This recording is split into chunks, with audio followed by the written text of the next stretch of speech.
Luno, the fastest, easiest way to buy Bitcoin. If you're just getting into crypto, it's the perfect place to start. Hey guys, and welcome back to my show. This is powered by Icon Plus, so a quick news announcement for you. So Icon is joining the Polkadot ecosystem. So Polkadot parachains, Akala, Moonbeam, Edgeware, Plasm will be the first to be integrated into Icon's BTP interoperability solution. So always a lot of DeFi news coming out of Icon at the moment. Now this is sponsored by BlockFi, so a quick shout out to them. You can get up to, I think it's 8.6% interest on your USDC. So I use them, give them a go. They're pretty cool. Now joining me today is a pretty interesting guest. I've been very excited to speak to him. It is the head of the Bitcoin family, Didi, the family that invested absolutely everything when Bitcoin was just at $900. So let's bring him in. Didi, welcome to the show. How are you doing? Hi, Layah. Thank you for having me on your show, man. It's amazing. I'm doing amazing. I'm in Mexico, Playa del Carmen. I have the view of an amazing beach and of an amazing woman in crypto. So my day is already perfect. Good. I love it. Your energy is always so upbeat and it's so brilliant. And I just want to learn more about your story because you put, was it absolutely everything? The house, the cars, just everything into Bitcoin? Yeah, everything. And I started mining Bitcoin in 2013. And then in 2014, it was this huge crash. So I started not to believe anymore in Bitcoin. I lost my trust. And then in 2016, I picked up again. And that was the moment after I lost my father of cancer. And I needed to change life. And I started to pick up everything again. And I saw the community growing. And that was the moment for me to go all in. And then, yeah, we sold our house. I sold 2 companies. I sold 2 cars, my motorbike, the kids' clothes, the kids' toys, the kids' quasts, my wife's 70 pairs of shoes. I took pension fund. I took the kids' savings. I took our savings. We went all in. We just went living on a campsite. We went all in Bitcoin. And then we had the bull run of 2017. And then life changed into a life, let's say, a roller coaster ride as a Bitcoin family. I'm just so blown away. I just think that's insane. So I want to go back a little bit before I ask you about, the stress of doing all of that. But before I get into that, how did you first hear about Bitcoin? Because you said you were mining in 2013, right? Yeah, I grew up just like a nomad. I was very materialistic. I was very egoistic. I had this mask, walking around the world and the globe and showing who you are, but you're not are. But at that time, I built up some companies. And in one of those companies, there was an internship. And this guy comes into the company and he's like, did you ever hear about Bitcoin? I said, no, your internship can be about it. What do you suggest we do? Yeah, you can mine Bitcoins. Maybe I can build a mining rig and then we start to mine Bitcoins and that will be my project. Okay, that's perfect. Let's do it. So instead of just one miner, I bought for $30,000 in miners. And we started to empty one office, and that empty became a mining office. So we started to buy all the mining rigs, and that was in 2013. And that was my first connection to Bitcoin. It was like, I got fascinated because of the story, that it was disrupting the monetary system. But I got also fascinated because I wanted to become a millionaire. At that time in my life, I was a young guy wanting to become a millionaire. And, it was a revolution that could make me a millionaire. And that was for me the trigger. And then I said to the guy, okay, let's do it. And we tried, and we involved some more friends that had more knowledge about technical stuff and all that stuff. And we had a lot of heat in the office. We didn't know how to handle that. So we called the we called the weed growers from the Netherlands, and we told them, how do you handle the heat while you grow your wheat plants? And they went, we do it like this. So we copied that system into the miner office, and that is how we started to play around in mining Bitcoins. And at the crash, we changed from Bitcoins to Dogecoins. So we mined millions of Dogecoins. And then in 2014, we had this huge crash. In December, my father called me and he said, yeah, Didi, I'm diagnosed cancer. We have 1 more year to live. And that is when I stopped everything. I hired managers to run the companies. I didn't pay attention to Bitcoin anymore. I just invested all my time in the last year with my father. And when he died in 2016, then again, it all started. Then it started again. I saw the forums growing. I saw more and more people talking about Bitcoin. I saw the price increasing. And that again was the step for me to talk to my wife and tell her, maybe we should just travel the world and go all in. So everyone wants to be a millionaire. And when, Bitcoin first, I mean, I first heard about Bitcoin, I think it was also 2013, but I didn't have the same mentality as you. I wasn't like, oh yeah, that sounds like something which could get me to becoming a millionaire. So what convinced you? What was it? Was it the technology, or would you say it's a little bit of luck? Tell me. No. At that moment, we were already, because I had a huge burnout after the funeral and all that stuff in 2016. So I decided to start to travel with with my family Okay. across the world. We went to Thailand and to get a mental, physical mindset reset. I needed a break with the B of Bitcoin. But then during that break, I found out I was so happy. I was more happy than I had all the employees and the companies. I was just on the beach building a sandcastle with my kids, and that made me happy. So we kind of roll into the system where we were traveling through Asia, Cambodia, Vietnam, the Philippines, Indonesia, and we saw so many poor people that didn't have an address, that couldn't fulfill the KYC requirement to get a bank account. And at the same time, I saw this beautiful asset, Bitcoin, growing that was giving them exactly that access.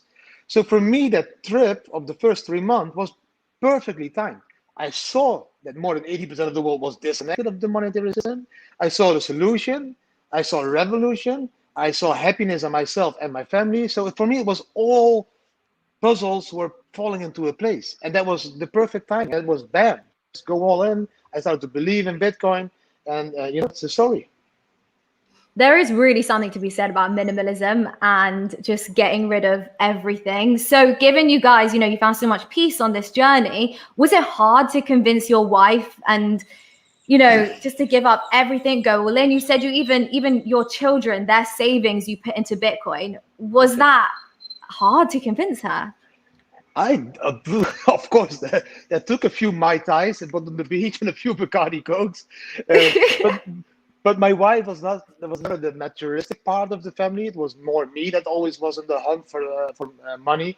And my wife was also already doing yoga, meditation. She was more the factor that kept the normal standard in the family. And so for her, it was, I think for her, the biggest part was the leading by example. As a Mhm. family, if you have children, you can continue the lifestyle you have, and your kids will copy your behavior, will copy that lifestyle. And I wanted to break that lifestyle. My wife wanted to show the kids as well. We need to break this circle so that our kids get a better future. We need to prepare them for this different future, decentralized future, a future where you don't need ownership of a house or a car or a bike or a bank account. That is what we need to prepare the kids for. So the passion for my wife is always about the children. And so for her, it was also easy to take the step because it was Mm. about leading by example for the kids. Don't go and run and accumulate. Don't go and run and accumulate wealth, but start to accumulate happiness day by day.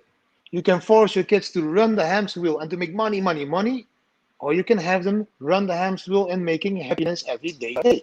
And that was the switch. That was for her the main reason to accept the crazy idea of selling the house and everything for Bitcoin. But But it's you're moving, right? So when we first were chatting, you were in Portugal. Now you're in Mexico. Is the goal to just keep traveling and keep going, or is it to find a base? Nah, it's both. It's living day by day. We don't have a plan. We are the most unstructured family you will ever meet. We don't even know where we will end up tomorrow or the day after. We just go with the flow. But we have opinion and the vision that the ownership of real estate, a house, is not needed to live life. Mm-hmm. The future of technology is evolving so fast that a house will become an own entity on the blockchain. A car will be a self-driven car on the blockchain.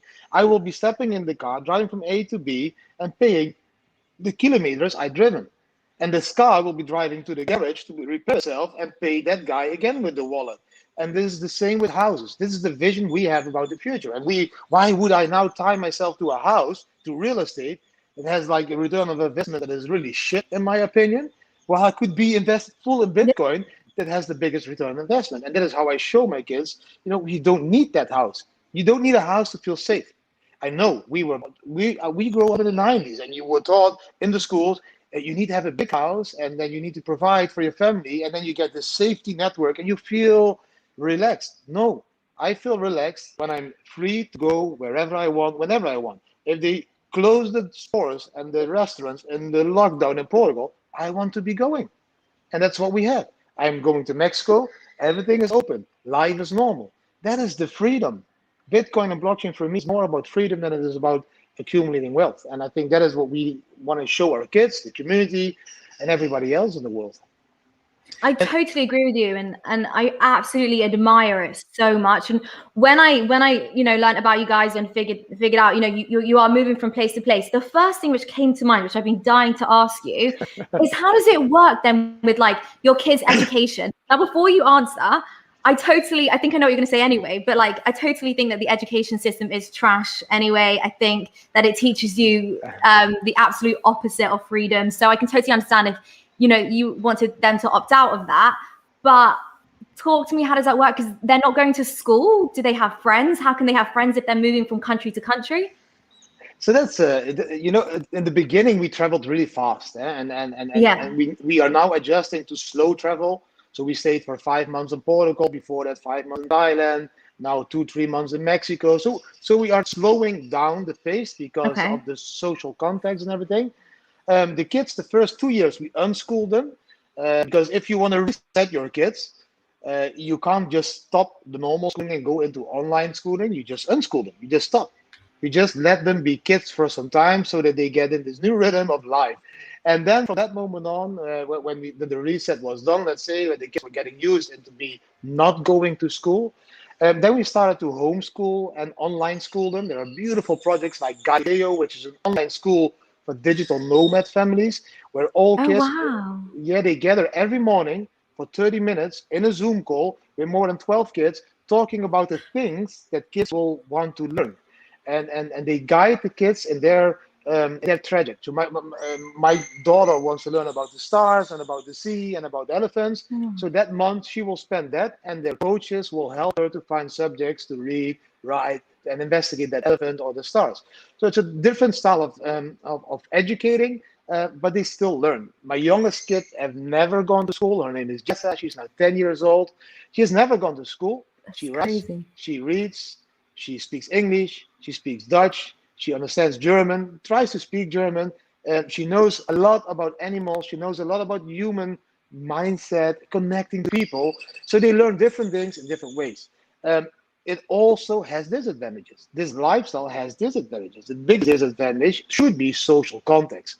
Of course, there is a lot of digital nomad families. We have a huge group of more than 50 families that we meet all over the world, and we live a few months in Portugal and then in Thailand, so the kids can still connect. But it's different than they go to school in a daily basis. But nowadays, the difference isn't that big anymore. All the world is homeschooling. And even when we visit the Netherlands, most children are not playing football on the streets anymore. They are at home playing Fortnite or any other computer game. The world is changing, and we can fight against it. And we try to minimize the use of telephones and laptops for our kids. But when we try it as a family and we send them out to play with other kids, but there are no other kids on the street, it becomes more normal. So they have Snapchat, they have Facebook, they have all that stuff. They have digital friends, they have friends all over the world where they have, chat with every day in different languages. And sometimes we go back to the Netherlands to pick up the friendships that they had in the schools when they still went to school, but you become part of a huge family which calls itself the digital nomad family. And we are not the only family. We are the only family that went all into Bitcoin probably, but all the other families, they do other digital nomad work. They do podcasts, they do coaching, they develop websites. There are so many people traveling. I think it's natural. I think if you go back 50 years or 100 years, we all were nomads. We were people that were traveling. We started to go and live in villages and cities because of the jobs. Jobs were created. The Industrial Revolution made us go there and live there and get that same education and same job. But now we are going into the new age where jobs are being disconnected from a location. I can work from home. I can work online. I can even work for a company on different locations in the world. So I see us as humanity shifting again back to nomadic lifestyles where we make the use of the tools of blockchain and Bitcoin that make it able to have this decentralized lifestyle, where you make use of houses all over the world, cars, whatever you need. We already see the pre-phase, Airbnb and all that stuff. That's the pre-phase. This is going to be houses, own entities on the blockchain in the future that you and me will be paying the time that we spend. That's a new nomadic way of living. And that's because we get a universal currency, cryptocurrency, maybe Bitcoin, maybe another one, maybe a central bank's digital currency, whatever you believe. But it is going that way, in my opinion. Sorry. No. I do agree with you. I'm just fascinated by the homeschooling and the digital nomad syllabus for the kids. I'm really fascinated by that. And I'm also fascinated by how they'll turn out, in comparison to how the let's just say the average child going to school turns out these days. I sort of feel like we're schooling is very much to prepare us to work in the factories and to work for the man and so on and so on. So I'm so interested to see how the digital nomad child grows up. You know what it is? Like, if these schools are still preparing those kids for those jobs, in 10 years' time, there is no job in a factory anymore. It's robots building cars. It's robots doing everything. How can you prepare kids for that? I will give you an example. How I taught my oldest daughter now to become an entrepreneur. Like, I was walking on the beach with her. I was doing a video, and she was like, "Dad, I want to make my own Bitcoins. I'm 15. I need to be independent." I said, "Okay, let's think about how you can become Bitcoins, because there's no employee that's going to pay you Bitcoins yet." And then she's like, "Yeah, I don't know how. So maybe you like to design a beautiful T-shirt." And then she said, "No, I want to design a hoodie." So I taught her the whole process. So on the beach, we were thinking about what kind of hoodie needed to be. Yeah, it needs to be a pink hoodie, and it needs to be something with Bitcoin on it. So I went home with her to the apartment. I told, okay, so now we are going to do it. Let's see how difficult or how easy it is. We went on to Fiverr. I told her, look, we are going to ask people to design a cool original Bitcoin logo for on that hoodie. And she's like, how much are they going to ask? So let's see what they offer. So we put we put the project online at Fiverr. They gave us an offer. I told her to negotiate. The guy asked $10. I told her to offer $2. At the end, she paid $4 for the logo. Then we went to her online shop. That's just drop shipping. I told her this is the pink hoodie. We pasted the logo on it, and then she was like, "Wow, ready? Who's going to buy it?" That is now the next step. That is marketing. So we called it. We texted the Bitcoin team, from Twitter as well. I asked her, "Hey, if I sent you this hoodie, pink one, Bitcoin, would you please wear it in one of your Twitters or your videos or whatever?" And she said yes. So my daughter was like, "Oh, she's connected to another team. She's sending her the hoodie for free. She was wearing it, and we sold 40 of those hoodies that month." So in 1 month, I educated her completely in the concept of just being creative in your mind, using all the stuff that is already there, designers, online shipment, marketing, and putting that into a concept which makes you Bitcoin. And that lesson taught my kids way more than any economy book that I have read on the higher economic school did. So that's how we do it. I totally agree with you. By the way, I just want to let you know that your camera's frozen. Oh, you've actually started moving again. So your camera's frozen, but I can hear you perfectly. I can see you now. It's okay. It's kind of the issue that we had before you went live. But I think we're okay. I will try to sit very still. No, you're fine. You're moving and your voice is fully clear, so it's fine, to be honest. But that's unbelievable, and that is the best education. That is the ultimate education that people or kids of the future need. Not this BS in school about, I'm sorry, I'm going to say it, like algebra and the cell of a plant and all this stuff. It's just insane. But in terms of living off Bitcoin, so you've never sold it, is that right? You've never sold it? No, I exchanged Bitcoins to stable currencies to buy back more Bitcoins, but we never went back to bank accounts because we don't own a bank account anymore, already for 4 years. So how do you buy things? And some places obviously aren't always going to be crypto friendly. So how do you purchase stuff, especially Airbnb? Is that how you get your homes? So it becomes more easy and more easy. In the beginning, it was difficult, but nowadays it's not difficult anymore. You know, you have all online booking sites that accept Bitcoin already. I don't know if I can name them, but you have Travala, Excel Trip. These are all like bit by flight, flight by bit. You can buy your flights, your booking. All the hotels I can book on booking.com, or the apartments I can book with Bitcoin directly. So the house is not that difficult anymore. All the other stuff, I just need to convince people. You know, when I arrived in Portugal, I found a beautiful house in Airbnb that I want to rent for a few months, and I texted in private, and you need to do all kinds of crazy shit to reach them with the number, because Airbnb blocks this, of course. And then I got into contact. I went there and I said, "Can we have a barbecue? I want to rent your house for 6 months." We had a barbecue, a dinner. I told them we are the Bitcoin family. I showed them an article in French because it was a French owner, and I told them I want to pay in Bitcoin, and that is how you can get the double for your house in the next couple of months. And he started to laugh, but he agreed. So the house was covered. I walked to the beach bar, and then the beach bar, this guy is called Paulo, and Paulo was asking me for the Bitcoin T-shirt. I told him, we travel the world. Can I spend Bitcoins at your bar? Please, can I spend them at the end of the week? And we, make a bill, because the fees are a little bit too high in Bitcoin. I educate them about the fees. Then I installed a wallet on their telephone, and that whole week I drink my Bacardi Cokes, my lunches on the beach. And at the end, I paid in Bitcoin. This guy is now calling me, and he's like, "Wow, Didi, in 2 weeks' time, I made double just because of the increase in the price." That's also Bitcoin.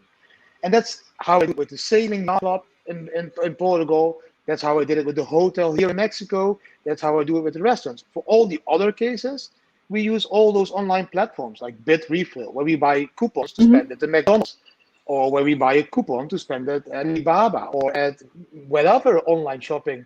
And then we still, of course, at the end, we have a Bitcoin debit card. And with this debit card, of course, I can pay all over the world as well. It's Visa supported. I have non-KYC debit cards, KYC debit cards. We became very creative in the last couple of years, and we are using any possible tool to just live on Bitcoin. For us, it's surpassing the banking system, and we are succeeding in this already for 4 years now. Which is the non-KYC debit card you're using, if you don't mind me asking? I will send you that in the private chat. Okay, thank you. I'm just curious about that one. That one's interesting. That's so cool. I bet the guy in Portugal must have been absolutely over the moon, because when you arrived, it was at the end of 2020. So Bitcoin was just about to hit new all-time highs. So he would have doubled his money. I started to pay all the bills when Bitcoin was around 20K to 30K, and it's now 60K. So yeah, the guy, he doubled, not only, but he started to call me during that time, and he's like, "Are we going higher? 30K?" So yes. So he started to buy Bitcoins more and more, and he started to tell his friends in Portugal again, "You should be buying Bitcoins."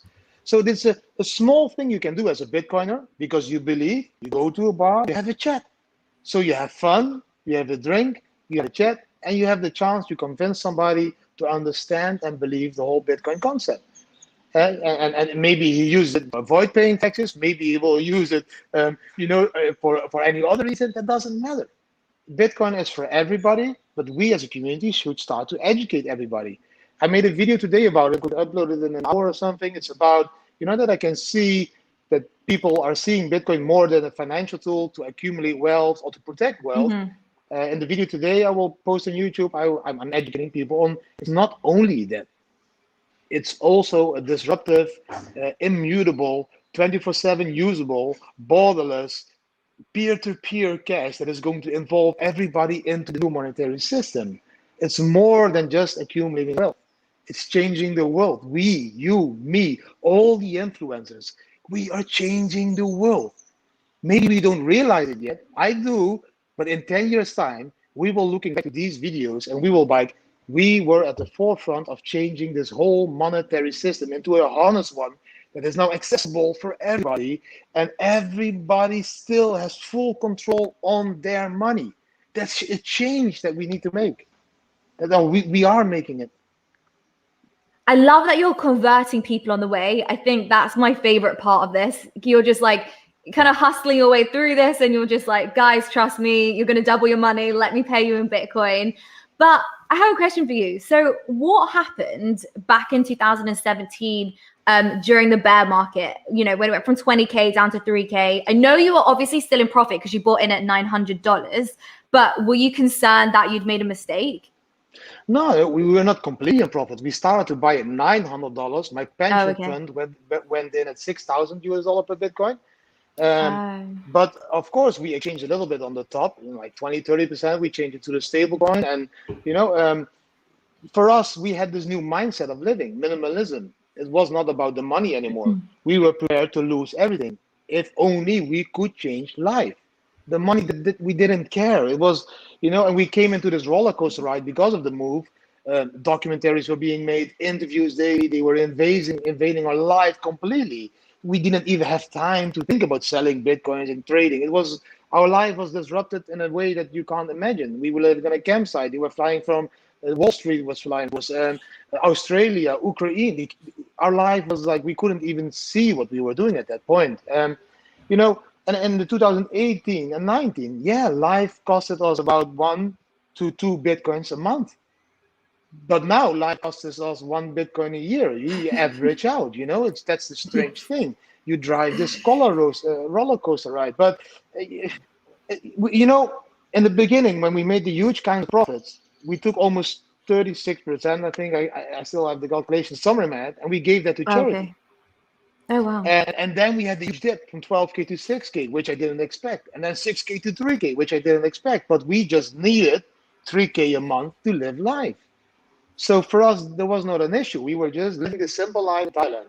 And now, yeah, now we have a little bit more luxury. So now, this year, my kids asked me the first time in Portugal, can we now for once spend Christmas in a house? so in, Portu- Oh. in Portugal, I rented a beautiful villa, with pool, everything. Now Mexico, we have a penthouse with a private pool. Because now I show the kids, if you just take 2 steps back for 2 years and don't spend too much and try to save your bitcoins, you can live life to the fullest now here in Mexico. And we are building a school in Mexico for poor kids. Still, all the profit I make there, YouTube, books, t-shirts, trading, everything goes into a fund, and I use this fund to help poor people all over the world. We are building a school in Tulum here for very poor kids. We are buying a house in Venezuela, 20 homeless kids without parents. I'm just giving it away because I discovered the secret of life is not about greed and accumulating. It's about giving. The more you give, the more you receive. The more you give happiness, the more you receive happiness. The more you give money away, the more it comes back from other ways in life. It's a complete different lifestyle that we live, and some people think it's flowy, whatever you call it, hippie. I don't give a Yeah. fuck. We do it that way, and that's our way. We try to lead by example. Some people will like it, some people won't. I respect everybody. If you want to buy a Lamborghini from your profits, happy. I'm very respectful to you. You do it. If you want to build a school, also respect. We're all different people, and we need to start to learn to respect each other for our opinions, whatever opinion it is. Yeah, I think, you definitely attract what you put out there. I say, the happier you are for other people, the more happiness will find you. It's all about having that abundance mindset. And I think you were rewarded for your minimalism, because imagine if you had actually splashed out during that bear market, and you were living in all these luxury places, then you wouldn't be able to have what you have now. So you were totally rewarded for your minimalism. And I think everybody will be rewarded for their minimalism, not only in money, but also in happiness. If Yeah. people learn to understand that not having that bag on your luggage, on your bag of a house and all that stuff, I can't explain how much freedom this will give you. As a man, I always had this pressure on my shoulders. You need to provide, Mm-hmm. you need to have security, you need to have a house, you need to have cars. When I could let go of that thought and just be there for the family and have happiness, the life changed completely. It's strange. I don't know how it works. I just agree on that it works. I just go with that Yeah, no, flow. absolutely. Do you have any belongings then? Like, how light do you travel? Like, how light are we talking? You've obviously got some laptops and some phones, Yeah. but what else have you got? So we travel always with 4 backpacks. So all we belong is in those 4 backpacks, and we have, of What? course, 4 backpacks, but we also have how do you call it? Laptop bag, small ones. So we have Yeah. a trolley, let's say a trolley with the laptops and the cameras and everything. But the clothes and all the other belongings is in 4 backpacks. We don't own anything. We don't own anything. We have a car in Madrid, in Spain now, parked, a Bitcoin car, the one that you saw us drive it. But that was kind of sponsored, and it's not even registered on our name, but we are driving it. No, there's no ownership of anything. We have a few boxes stored in Spain at my parents-in-law that contain my pictures for my father and mother, that contain the kids. How do you say this? The things that kids care about from the past, their picture, but that's like $5 or something in Spain, and the rest is just what we travel with, 5 backpacks. I'm honestly envious. I love it so much. My heart just is just filled with warmth. I really love it, honestly. I'm wondering, we have quite a few people watching right now. We have quite a few questions. I'm wondering whether you'd fancy doing an AMA. If people want to write in some questions, would that be okay with you? It's 10 to 10. Yeah, we can. I still have. We still have time left. Let's do it.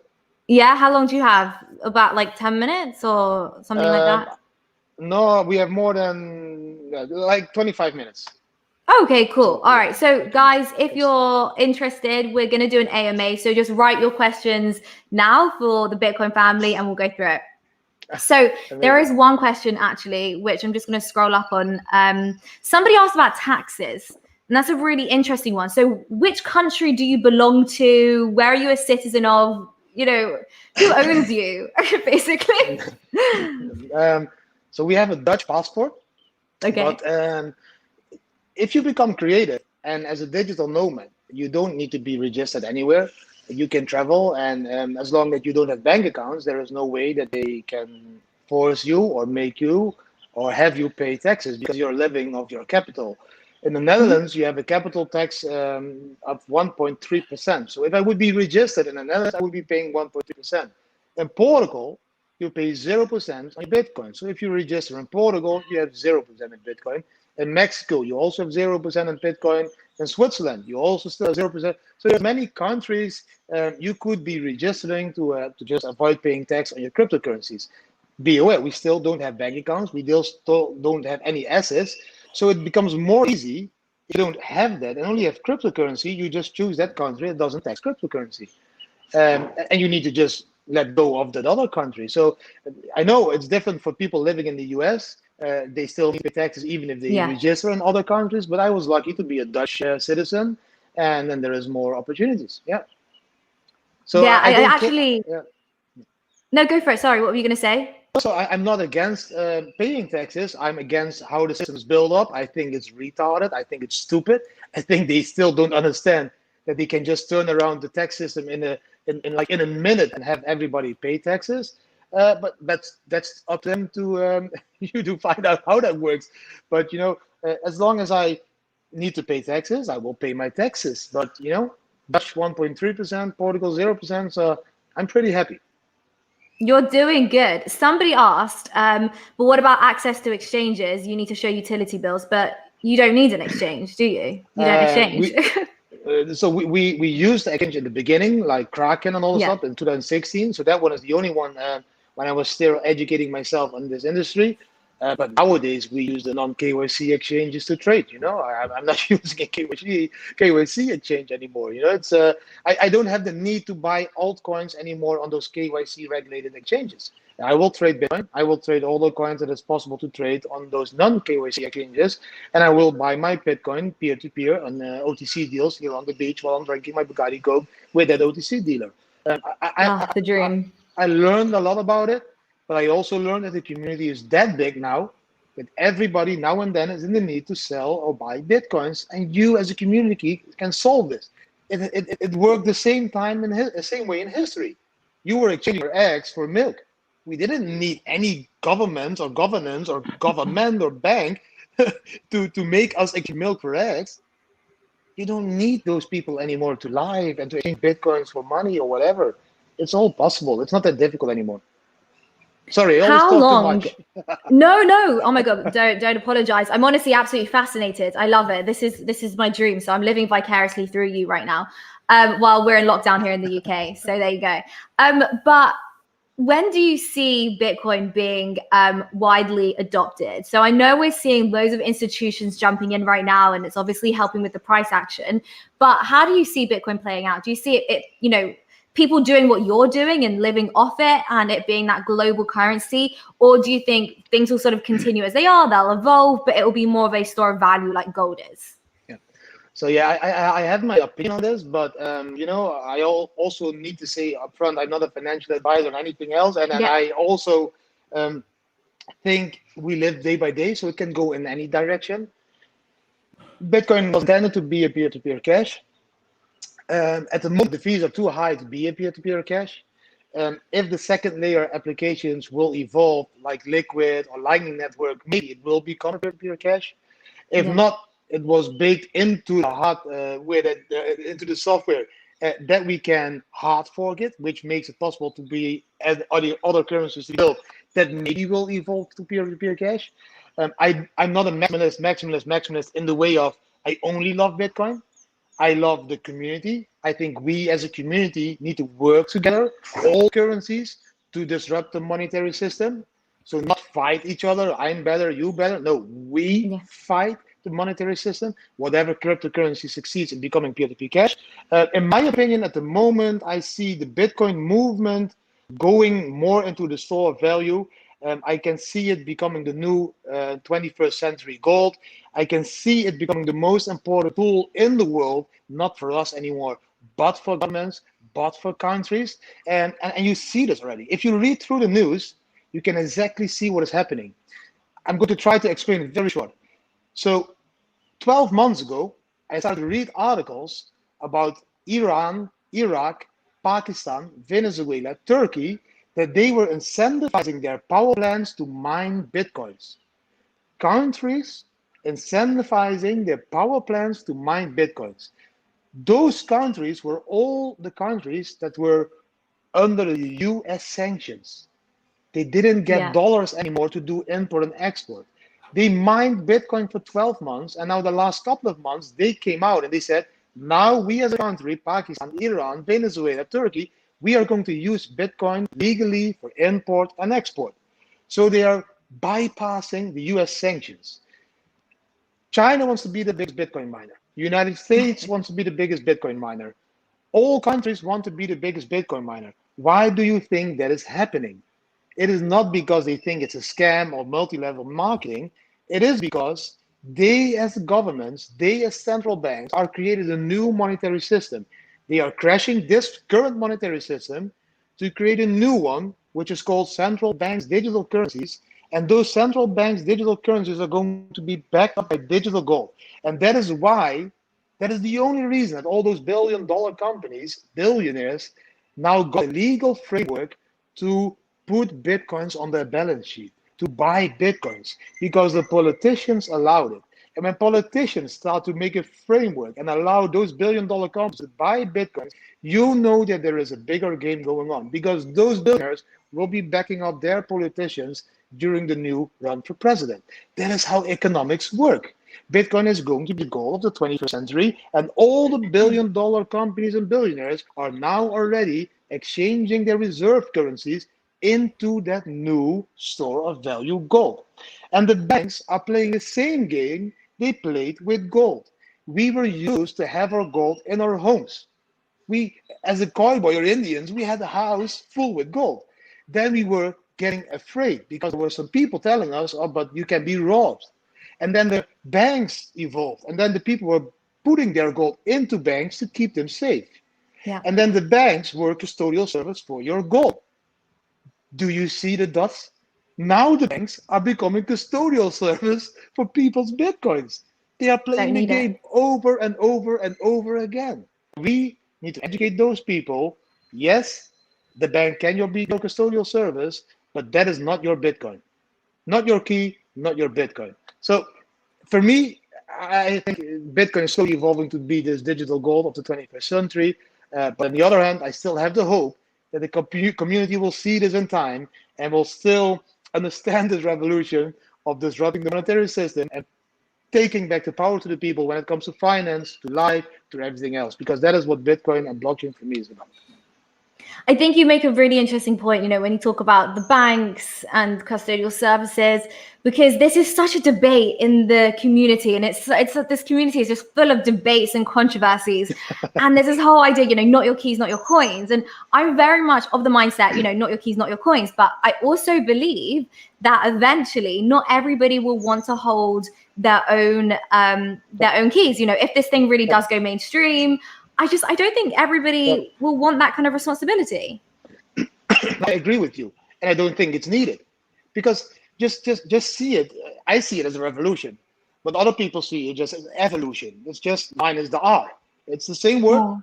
I put the R before it and in front of it. But for me, you need to understand, like the monetary system now is built in the same way. You have money that is digital on bank accounts, and you have cash. You're using them both.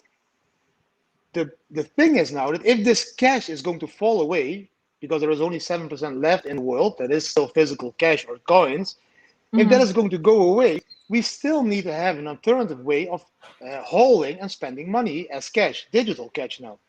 And that's the only thing people need to understand. If you want to play it safe, keep your money on the bank, but be sure to support the revolution that there is an alternative for that money, because that money can be frozen, like we saw in Greece, like you saw in Cyprus, like we see all over the world. Peer-to-peer cash, they can't freeze it. It's yours. And as long as people understand that there's two systems and you can use both systems, for me, I don't hate banks. For people love banks. Let them love banks. I just want to educate people on this alternative way of keeping track on their finance or keeping control on their finance, and that's peer-to-peer cryptocurrency. So I don't see a future with only decentralized money. I see a future with centralized parties having centralized money. Let them play their game, but I want to be part of that other side of the world, and I don't want to have control. I don't want to have control of a centralized organization, bank, or institution that will call me at the end of the month and tell me, we saw you bought 6 bottles of Bacardi this month. You're an alcoholic. We're going to freeze your account because you drank too much. I don't want that control. I don't want a social credit system like it is in China, and I don't want a combination of a financial social credit system combined with digital fiat held by the bank. That combination is awful. That's awful. I can't. That's a horror movie for me. So I'm totally with you. Yeah. No, I'm totally with you. No, don't stop apologizing. Honestly, I'm really fascinated by this, and I think you make such a good point in that people now have a choice, and that's what Bitcoin gives. It's not about forcing people to take personal responsibility. It's about educating them, and we now have a choice. So I know that you are a little bit pushed for time, but one last question, which is really interesting. Somebody has said, what would you recommend to someone who doesn't have any Bitcoin but wants to live just as freely as you? What would your advice be? At the moment? Yeah, if they want to live as free as you, but they don't have any Bitcoin, what would you advise them? Sell everything you have. Go all into Bitcoin. Yeah. Ride the bull run to the top.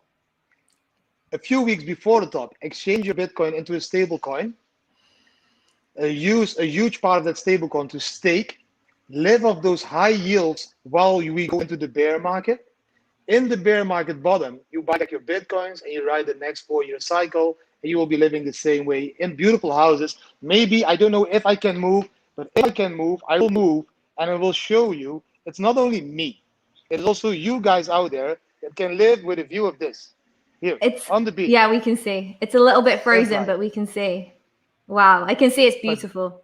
But that is possible for everyone, and it's cheaper than paying my mortgage for a house in the Netherlands. Oh my gosh.